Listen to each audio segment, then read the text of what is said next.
बिस्मिल्लाहिर्रहमानिर्रहीम, अस्सलाम वालेकुम नादरीन। आप यूट्यूब चैनल देख रहे हैं, मैं इमरान खान हूँ। आज सुहेल अफरीदी के दौरे का तीसरा दिन मुकम्मल हुआ और तीसरे दिन में उन्होंने ये बताया कि ये क्रेडिट जाता किसको है। सबसे पहले उन्होंने बताया जी कि आलिया हमज़ा को क्रेडिट जाता है, जिन्होंने ये सारी तैयारी की थी और फिर इस दौरे को जो एग्जीक्यूट किया है वो पंजूथा बरादरान ने किया, एजाज भुट्टर साहब ने किया, अम्मार बशीर साहब ने किया।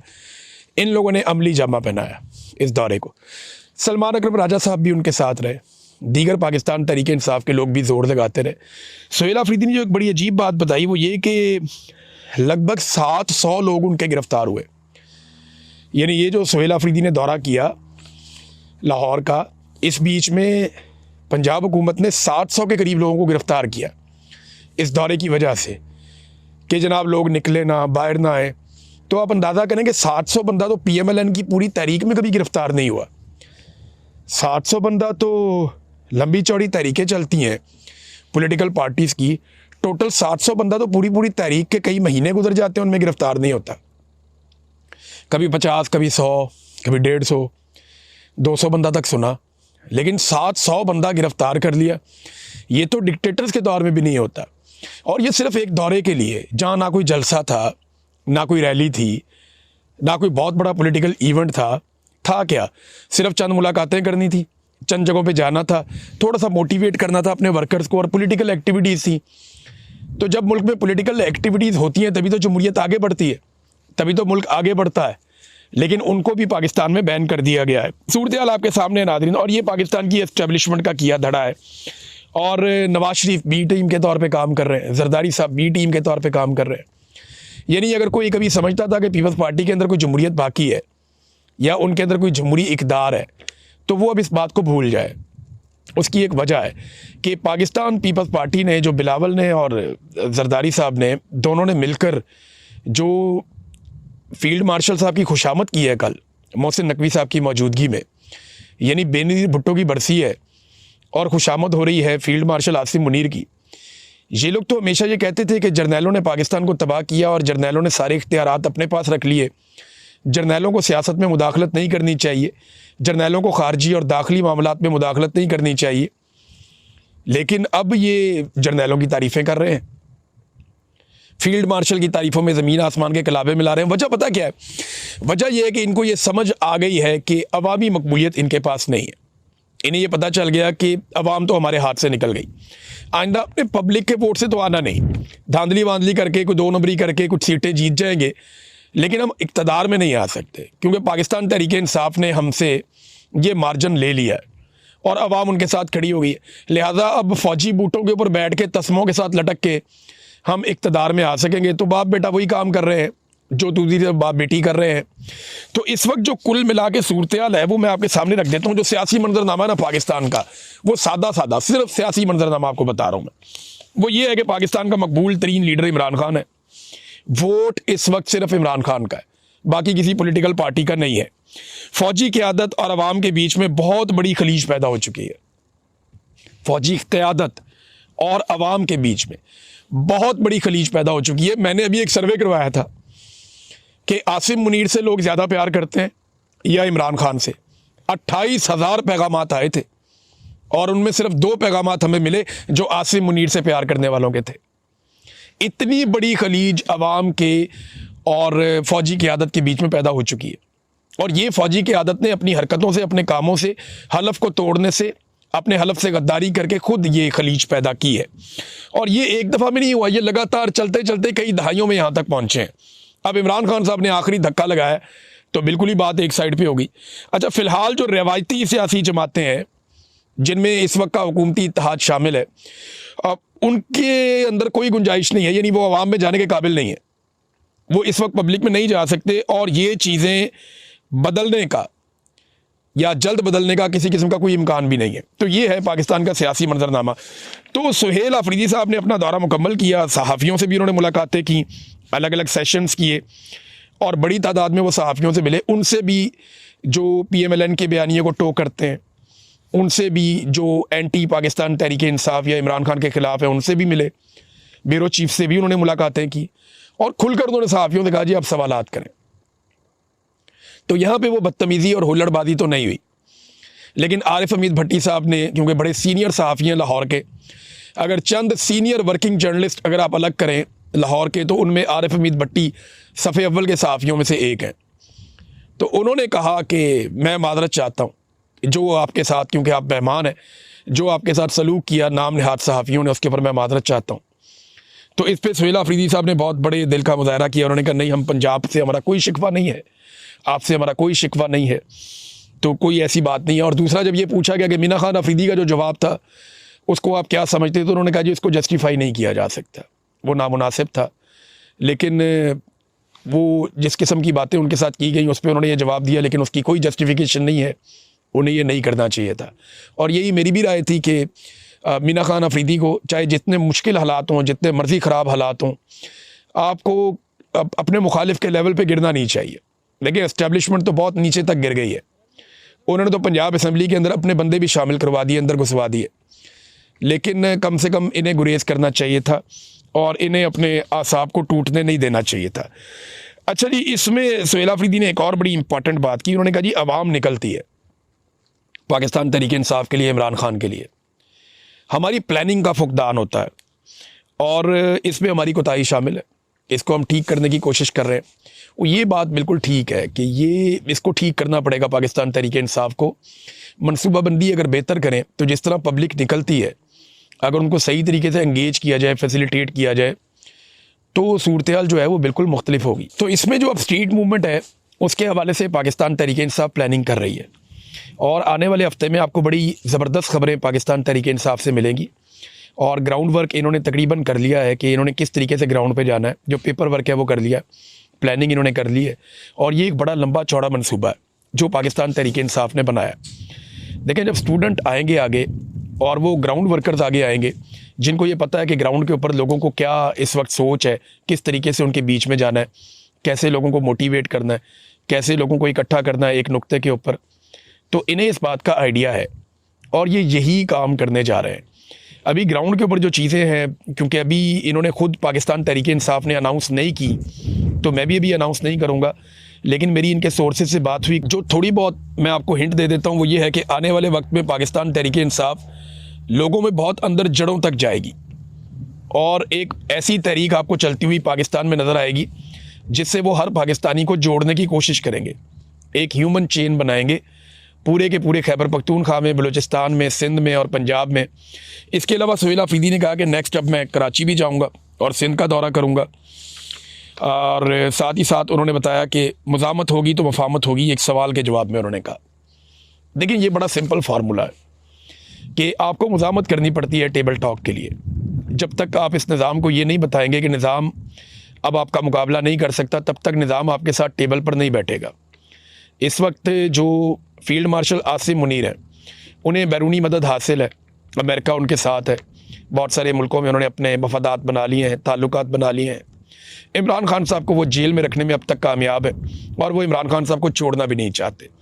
जब तक के हालात उनके लिए मुश्किल नहीं होंगे तब तक वो बैठने के लिए आमादा नहीं होंगे, ये बात सब लोग जानते हैं। और जब तक वो बैठेंगे नहीं तब तक उनको सियासत से बाहर नहीं किया जा सकता, क्योंकि देखिए डिक्टेटर के पास ना सियासत में करने के लिए कुछ नहीं होता, वो जब भी बैठेगा उसको पीछे ही जाना पड़ेगा। और डिक्टेटर कभी भी डायलॉग से नहीं जाता, हमेशा उसके खिलाफ आपको तहरीक चलानी पड़ती है, आपको उसको इस पोजीशन पे लाना पड़ता है कि वो बैठ के बात करे और बात करके पीछे हट जाए। तो ये हटाने के लिए इनको मुज़ामत करनी पड़ेगी और उसी से कोई मफामत निकलेगी। फवाद चौधरी, इमरान इस्माइल और महमूद मौलवी साहब ने जो एक डायलॉग के लिए वो एक बनाया हुआ पूरा एक कमेटी बनाई हुई है, उसका एक पिछले दिनों मैंने देखा कि उसका एक पेपर भी छापा हुआ है इन्होंने, उसके ऊपर प्रेस रिलीज भी इन्होंने जारी की थी। तो इस हवाले से जब पूछा गया तो सुहेल अफरीदी ने कहा जी हम इन्हें डिसओन करते हैं, यानी हम इन्हें ओन नहीं कर सकते, ये पाकिस्तान तहरीक इंसाफ छोड़ गए थे, ये जो कुछ उन्होंने कहा ये उनकी अपनी ज़ाती राय हो सकती है, ग्रैंड डायलॉग ज़रूर करें, होने चाहिए। साथ ही उन्होंने कहा जी कि बंद कमरों के फ़ैसले जो हैं वो काबिल कबूल नहीं है, उनसे नुकसान होता है। फिर उन्होंने मुज़ाकरात जो हुकूमत की जानिब से ऑफ़र है उस पर उन्होंने कहा देखें जी ये मुज़ाकरात अपनी मर्ज़ी से क्या करेंगे, ये तो इमरान खान साहब से मुलाकात तक नहीं करवा सकते बगैर पूछे, ना वज़ीर आज़म कर सकता है ना वज़ीर आला कर सकती है। वज़ीर आला को भी ख़त लिखा, अदालतों को भी लिखा, वज़ीर आज़म से भी बात की, इमरान खान साहब से फिर भी मुलाकात नहीं हो पाई। तो जो लोग इमरान खान से मुलाकात नहीं करवा सकते वो मुज़ाकरात क्या करेंगे खुद से, ये तो इनका इख्तियार नहीं है। और एक चीज़ और उन्होंने कही कि कंटोनमेंट में जो दाखिले का एक मामला हुआ, नाज़रीन ये बड़ी अजीब आज हरकत की गई लाहौर में ना कंटोनमेंट का एक इलाका है, ये वहीं पे कोर कमांडर हाउस था जिसको बाद में इन्होंने जिना हाउस का नाम दे दिया, जहाँ पे मामला बना के तो पाकिस्तान तहरीक इंसाफ के हज़ारों कारकुनों को गिरफ्तार कर लिया गया और पूरा एक बयानिया घड़ लिया गया 9 मई का। ये कंटोनमेंट के अंदर घर है उमर चीमा साहब का, और नौरीन खानम का घर भी वहीं पे है। नौरीन खानम जो हसान न्याजी की वालदा है। तो सुहेल अफरीदी चाह रहे थे कि वहाँ जाएं और जाकर उन लोगों से मुलाकात करें, लेकिन इन्हें कंटोनमेंट में दाखिल होने की इजाज़त नहीं दी गई। सिक्योरिटी एहलकारों ने इनको रोक लिया। तो उनसे इन्होंने पूछा कि जनाब क्या ये आगे दूसरा मुल्क शुरू हो जाता है? तो उन्होंने कहा नहीं, दूसरा मुल्क नहीं है। तो फिर सुहेल अफरीदी साहब ने कहा जी अगर दूसरा मुल्क नहीं है, पाकिस्तान है, तो मुझे उसमें दाखिल होने की इजाज़त क्यों नहीं दी जा रही? मैं वहाँ जाना चाहता हूँ, हमने अपने लोगों से मुलाकात करनी है।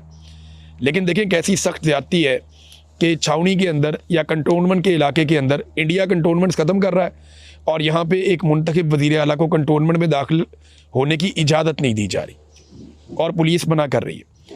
देखिए यहाँ से एक चीज़ और साबित होती है कि 9 मई को जो भी हुआ फिर वो फॉल्स फ्लैग था ना। अगर ये सिक्योरिटी आज एक वज़ीर आला को जाने नहीं दे रही तो 9 मई को इतने सारे लोगों को कैसे जाने दिया? 9 मई वाले दिन ये सारी सिक्योरिटी कहाँ थी? ये जितने भी बैरियर्स लगे होते हैं ये सारे बैरियर्स कहाँ गए? ये जितनी भी रुकावटें खड़ी होती हैं सारी रुकावटें कहाँ गई? ये जितने अहलकार, चाहे वो रेंजर्स के हैं, सिक्योरिटी फोर्सेस के हैं, पुलिस के हैं, जो वहाँ पे मौजूद होते हैं कंटोनमेंट की एंट्री के ऊपर, वो सारे 9 मई को कहाँ गए जो आज सुहेल अफरीदी को रोक रहे थे? और दूसरा एक और बड़ा सवाल पैदा होता है कि 9 मई को सारी CCTV फुटेज कहाँ गई? पूरे कंटोनमेंट के अंदर कैमरे लगे हुए हैं, जगह जगह लगे हुए हैं, मैंने इनका पूरा सिस्टम देखा हुआ है। तो वो सारे के सारे CCTV कैमरास की फुटेज कहाँ गई? वो जो कोर कमांडर हाउस के अंदर की सारी CCTV फुटेज थी वो कहाँ गई? वो आज तक पेश क्यों नहीं की गई? फिर कोर कमांडर का अपना जो हाउस का अमला है, जो वहाँ की सिक्योरिटी है, वो सारे कहाँ गए? तो ये वो बड़े बड़े सवालात हैं जिसके जवाब आज तक हमें नहीं मिले। और आज उसका जवाब ये मिला कि जब रोकना हो तो कंटोनमेंट के दरवाजे पे रोका जा सकता है, और जब ना रोकना हो और आने देना हो और कोई ऑपरेशन करना मकसूद हो तो फिर कोर कमांडर हाउस तक भी जाने दिया जा सकता है। तो ये सवाल जिसका जवाब आपको नहीं मिल रहा था आज तक, या लोग ये कह रहे थे कि जनाब ये प्रोपेगेंडा किया जाता है, तो इसका जवाब आज पूरे पाकिस्तान के सामने मौजूद है। एक बात शाहिद खटक ने भी की। शाहिद खटक ने कहा जी कि हम डिग्गियों में बैठ के जाने वाले नहीं हैं, हम तो गाड़ी में बैठ के जाने वाले हैं। यानी शहबाज शरीफ साहब के बारे में ये खबर आई थी ना कि वो डिग्गी के अंदर बैठ के GHQ में दाखिल हो जाते थे और जाकर मीटिंग्स करते थे, और उसके नतीजे में उन्होंने जनरल बाजवा के साथ एक डील मारी थी, फिर रजीम चेंज ऑपरेशन किया गया था, तो सारा मामला वहाँ तय हुआ था। तो वो शाहिद खटक साहब ने बात दोहराई कि जनाब डिग्गी में बैठ के। अब इस वक्त एक सर्वे भी हो रहा है और ये सर्वे siyaasat.pk ने किया है, और जिस वक्त मैं ये वीडियो रिकॉर्ड कर रहा हूँ इससे पहले जो स्क्रीनशॉट मेरे पास आया इस सर्वे का, उसके वोटों के मुताबिक मैं आपको बता देता हूँ। सवाल उन्होंने पूछा था कि आपको कैसा वज़ीर आला बेहतर लगता है, सुहेल अफरीदी का और मरियम नवाज़ का। इन्होंने मवाजना किया था, siyaasat.pk ने ये वोटिंग करवाई। इसमें मैं हैरान हो गया कि 3.8% लोग मरियम नवाज़ को पसंद कर रहे हैं। ये बहुत बड़ी तादाद है, 3.8%, यानी 4% से थोड़ा सा कम, जबकि 96.2% सुहेल अफरीदी के साथ खड़े हैं। पाकिस्तानियों की 96.2% लोगों की राय है कि सुहेल अफरीदी बेहतर है वज़ीर आला के तौर पे, और 3.8%। अब देखिए ना, यही मामला है जिसकी वजह से ये फेस नहीं कर पाते, यही मामला है जो इन्हें परेशान कर रहा है कि ये किस तरीके से जान छुड़ाएं इमरान खान से। लेकिन इमरान खान साहब की मकबूलियत इनकी जान ही नहीं छोड़ रही। एक और सर्वे भी हुआ है, और ये सर्वे करवाया है रिपब्लिक पॉलिसी ने। इसमें बहुत ज़्यादा वोट पड़ चुके हैं, अब तक 12-14 हज़ार वोट हो गए अभी तक, और अभी 4-5 घंटे का सर्वे हुआ था जब मैंने इसको देखा था। तो रिपब्लिक पॉलिसी ने जो सर्वे करवाया उसमें सवाल ये पूछा गया कि आपका पसंदीदा लीडर कौन सा है, मकबूल लीडर कौन सा है जिसको आप वोट करेंगे। इसमें एक ऑप्शन इमरान खान है, एक नवाज शरीफ है, एक बिलावल है और एक हाफिज़ नईम है। तो ये 4 ऑप्शन दिए गए। इसमें इमरान खान के ऑप्शन पे जो वोटिंग हुई है वो 96% हुई है, 96%। नवाज शरीफ साहब 2%, बिलावल 1% और हाफिज़ नईम साहब 1%। ये हालात हैं इनके। अब इन हालात के अंदर कौन ये चाहेगा कि इमरान खान साहब के खिलाफ ये इलेक्शन में जाएं, या जो इलेक्शन इन्होंने 2 नंबर किया उसके ऊपर बातचीत की जाए या उसके ऊपर मुज़ाकरात किए जाए। ये सवाल ही पैदा नहीं होता, ना ये कभी होगा ना ये कभी होने देंगे।